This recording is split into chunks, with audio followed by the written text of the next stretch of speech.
I mentioned it in the first episode. I think anyone who wants to do like whether like anything artistic really, like songwriting, drawing, movie making, whatever, they all have like they're all kind of like inherently like drawn to that, I find. But whenever you hear like a director or like someone who's like big in the field that talking about like the like how they got their start, they're always like there's this one moment or there's this one movie where I was like, no, that's what I want to do. That's what this is the moment I started chasing my dreams. For me, I keep on saying it. I saw Kevin Smith's Red State at a high school party with some friends. But what was that moment for you when everything just kind of clicked? Oh man, it was this movie.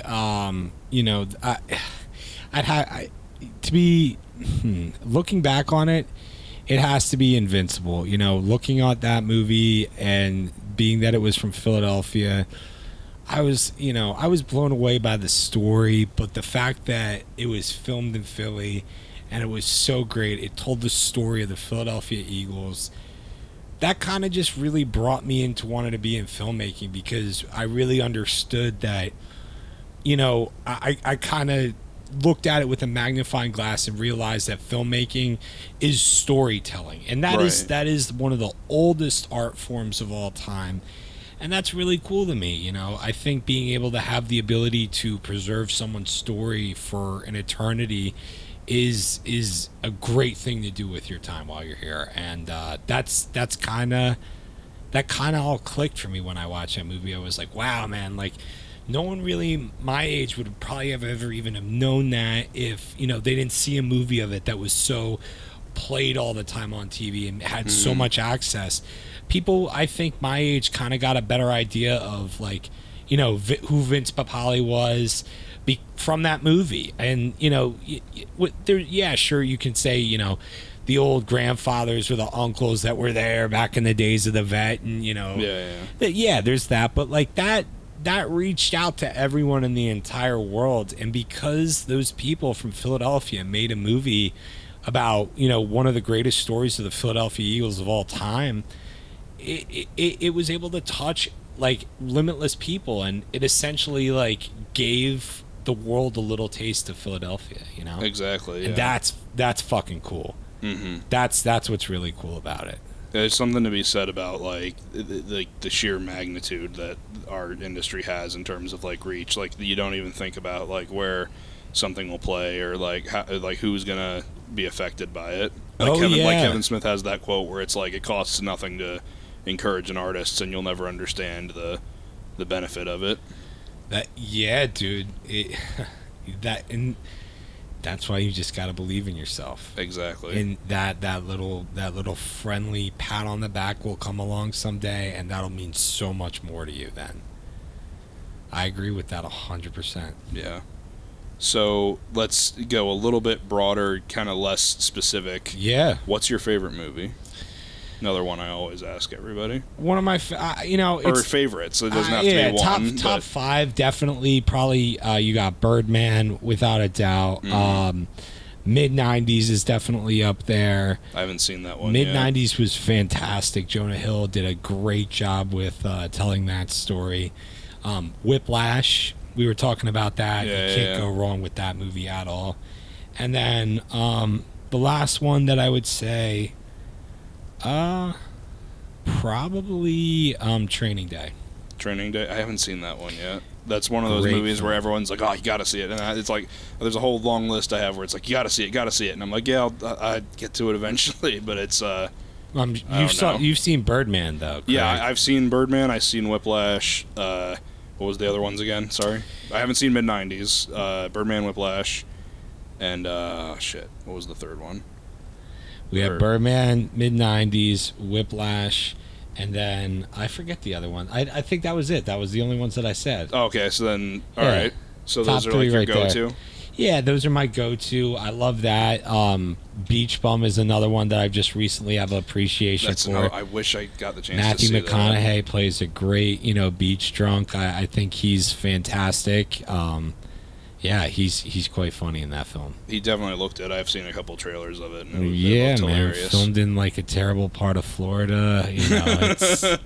It's good. There's some really good movies. Harmony Korine did this one Spring Breakers out of there. Yeah, he's another one, man. He films in some weird parts of the world. Yeah. Like I think he just has had some weird mission to find the creepiest parts of the universe and film movies. There's have you ever seen his movie Trash Humpers? No, I mean, like, you can just get an idea based on that title, but it's such a fucking crazy experience. I saw like trailers and clips of it, but you want to know something? I never saw it because I never knew a place where I could buy it. Exactly. Yeah. I was like, that's probably for the best, because like I don't want to be buying anything that says Trash Humpers. Like, I don't know. I'd be judged heavily. Exactly. Well, I mean, there's something to be said about a really good title. There was this movie I saw in Target. I was just going. I think I was looking for The Lighthouse because that was my favorite movie this past year. I really wanted to get a DVD of it, so I kept on being like, "Do they have it yet? Do they have it yet?" And when I was going through, I found a movie starring Sam Elliott. I think he's the only name in it, but it was called The Man Who Killed Hitler and Then the Bigfoot. There's something to be said because I was like, "There's no way that's fucking good," but I need to see that goddamn movie. Probably rated NC-17 too, or something really uncomfortable. There's some great hidden gems, man. I go out to the Berkshire Mall, and there's this FYE there, and there's this guy in there who I come in and he recognizes me because we both have an appreciation for really weird movies. And he put me on to this My Own Private Idaho. Okay. And that was something right there. And then I also got a copy of Kids, the Larry Clark film.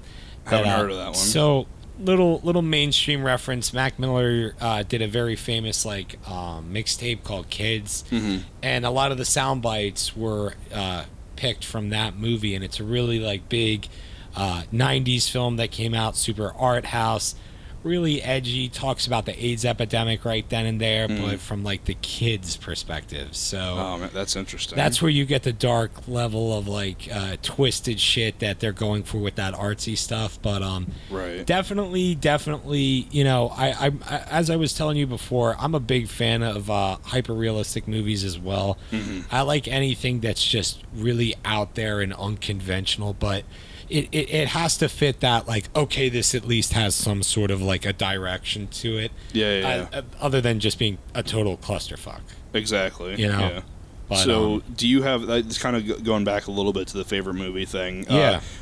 We might kind of rehash some of the same points a little bit, but do you have any people who work in the industry, like directors, cinematographers, editor, anybody who you're that's the gold standard of someone who really has their job down to the science, and I'll watch anything that they make?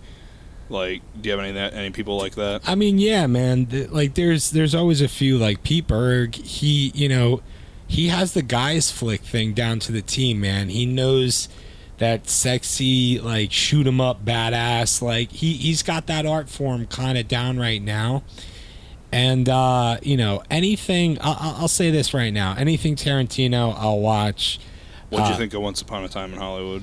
I never saw it. You haven't seen it yet? I haven't seen it. I haven't seen the last film that I actually saw, I think, in the theaters was... well, I mean, when you're pulling 18-hour days all the time, dude, it's really rough. Hard to get in those your fun memory moments. gets shot sometimes, dude, but I just the last movie that I think I watched was Cabin in the Woods because me and my girlfriend were just why don't we put this on, because it's one of those totally wild movies that takes you left and right all the time. Exactly, yeah. It's just a crazy experience. But yeah, I definitely recommend Once Upon a Time in Hollywood. I heard great things about it, great cast. It can't be bad, Exactly. Yeah. It's kind of now. Are you more are you just kind of anything Tarantino has his name on you'll watch, or you kind of prefer the more because this is very, I don't know how to word. It's this is a very Jackie Brown movie. You know what I mean? Where it's way more about the characters than it is about them, what they do. You know what I mean? Yeah, I hear you. There's a huge difference between Kill Bill and Jackie Brown. I get that. I think I've kind of just gotten to a point where Tarantino just interests me as a person, because I want to see the range of his creativity, I guess. Yeah. I guess you could just say I pretty much watch anything that he turns out, because he's enticed me enough with his projects that he's done to start out with that I would keep going back to watch, what he did next. Exactly, just because he's interesting. What do you think of the fact that he keeps on, like, oh man, 10 movies and then I'm out, and we're on 9 now? Yeah, right, dude.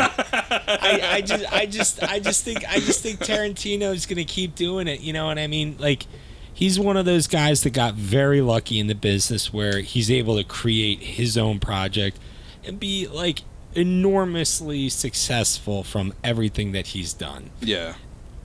He's not getting off that wave anytime soon, man. Exactly. I don't care who you are. Like, Tom Brady, prime example. He's still riding the wave, man. He could retire right now, but he's still going to play football.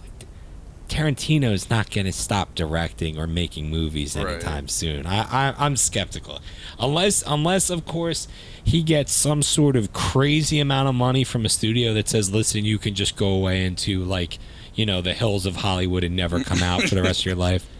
Disappear into your no like private theater. Yeah, and drink brandy and smoke cigars and watch all your old rough cuts. Like, he's not doing that, man. He's really not. So like Tarantino is the man for you. Tarantino's Who are some other the man. ones? And you want to know something? I want to talk a little bit about some people in Philadelphia. There's a lot of great guys that came out of Philadelphia. One of the people I've been very fortunate to work with, his name's Scott Curry. Been in the business for roughly 30 years. Great professional working relationship with the guy. Very fortunate to be able to work and learn from him. He worked on a lot of movies. Take the time, Google it. I'm sure you could find something cool to find the movies on his IMDb or whatever. But yeah. He's definitely someone who I would toss up there. If he told me he worked on a project, I'd probably watch it. He's been doing this for so long. I've been working with him. What's some like standout stuff that he's done that, like most people would know, do you think? 12 Monkeys, really? Philadelphia, wow. Just those. Like, in what capacity? Like he directing did locations for them. Okay. So he has background as a production manager and locations. Okay. But he got his start with locations. Like that's what his bread and butter is. Gotcha. Yeah. Who's some other Philly people? There's a lot of great guys. Any of the camera department people that I worked with. There's so many of these guys good. The people that I worked with over at Liberty, Chong Pak, Brian Connor, Dustin Rasick. If any of those guys worked on a project, I would immediately be going to see it because, I kind of created this. I had this good working relationship with them where they just educated me. And, I would just show them that respect and just be like, yeah, of course, I'm going to go see it in theaters when it comes out, kind of a thing. Right. All those guys, there's so many people in Philadelphia that, I'm sure we could go on for hours with the lists of people. But anyone in Philadelphia who I have a working relationship with, they told me they have like a national spotlight. Anything like that, you bet your ass I'm going to be watching it and text them and saying, hey, it was great, man, or hey, it sucked, man. I'm going to do that 100%. Yeah, it's definitely good to have that broad of a network. I mean, like any direction you go in as a talented person, you can for sure connect man. with. But to touch upon some like mainstream people right now, I think for sure Pete Berg is definitely up there. He's doing great stuff. Ballers, all of his movies, Lone Survivor, like I think he's kind of like the gold standard for guy stuff, you know what I mean? Like yeah, bro, like let's go to the gym kind of stuff, Gotcha. But like he's definitely someone who stands out to me.